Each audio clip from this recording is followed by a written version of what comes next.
three. 1, 2, 3.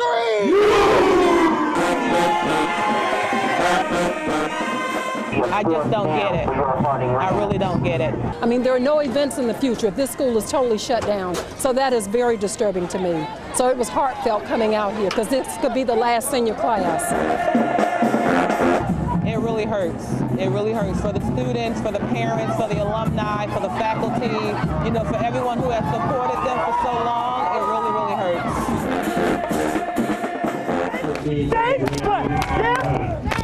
It would be like a real emotional experience. I was thinking, this is my last home game.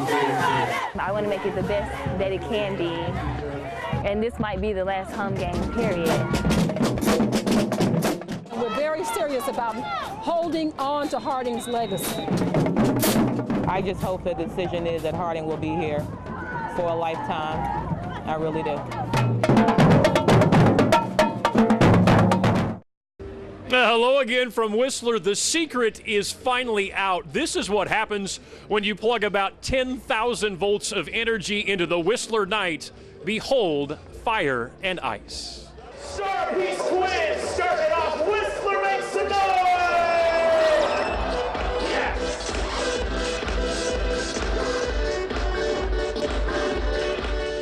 When the sun sets in Whistler, the night comes alive. Is this the Canadian spirit here, Whistler? This is the Canadian spirit! They call it fire and ice. I'm here to dance. Local snowboarders and skiers soar through the flames while DJs rock the Great White North.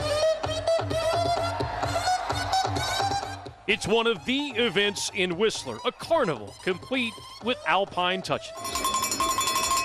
A dancing inferno and hula hoops that beckon in the night. So what's up with the women with the hula hoops that glow in the dark?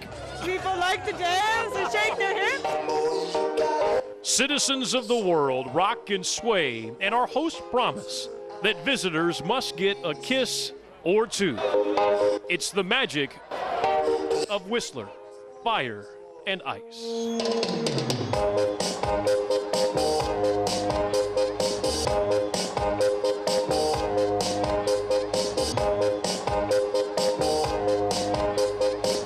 Yeah, they do that every night in Whistler, and we'll be there every night just in case anything interesting happens. Again from Whistler, Greg Bailey, News Channel 36 Sports.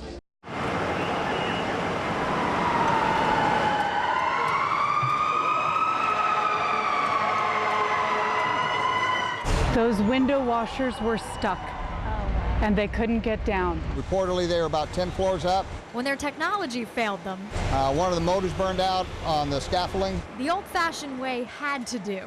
Yeah, they're just sitting there cranking a little knob or lever and moving about an inch per minute.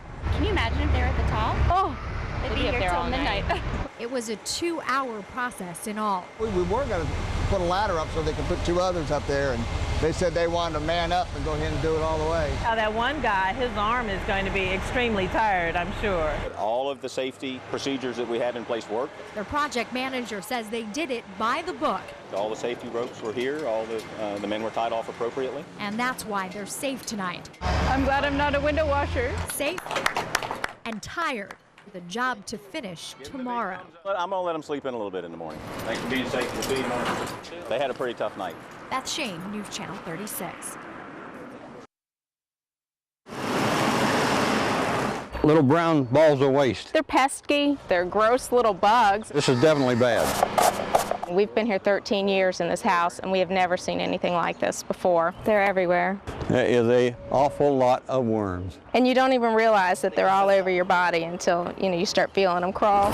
Well, there's another one. It's hard to count. Hundreds, thousands. There's no way I could count them. 1, 2, 3, 4, 5, 6, 7, 8, 9, 10, 11, 12, 13, 14, 15, 1,500.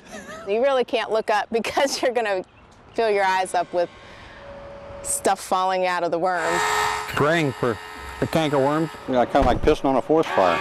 This is all worms that we just sprayed and killed. So this is how much came on just from 6:30 last night. We've banned it every year, and it's just unfortunate. It's just a real bad year. It's frustrating that the city can't do anything, that they just don't have the budget.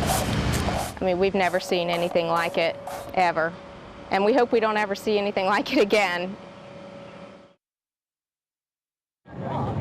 Okay, band, full run through, all 40 sets. We work hard. We work really hard. Oh, it's a great privilege. It's the only team in high school where everybody's first string. We've won 21 state championships. First of all, it's tradition. We've been very successful for a long time. Our first championship was in 1976, and we strive to maintain that excellence. We're here all day, 12 hours. I mean, it's hot and it's miserable. And you go home dead tired every day. And except for time to eat, we've been working. Sometimes it gets hard and frustrating, but I mean, you can walk into the band room, or I go home and I have my state medals. I have 2 championships and a second place hanging on my wall, and I can just look at it and be like, I mean, it's hot and it's miserable, but it's going to be worth it. We're taught to focus on ourselves, our own performance, and make that the best it can be. See it come together in the end, and the passion and all that they put into their performance all locks in and happens in that one magical moment. That's what makes it all worthwhile.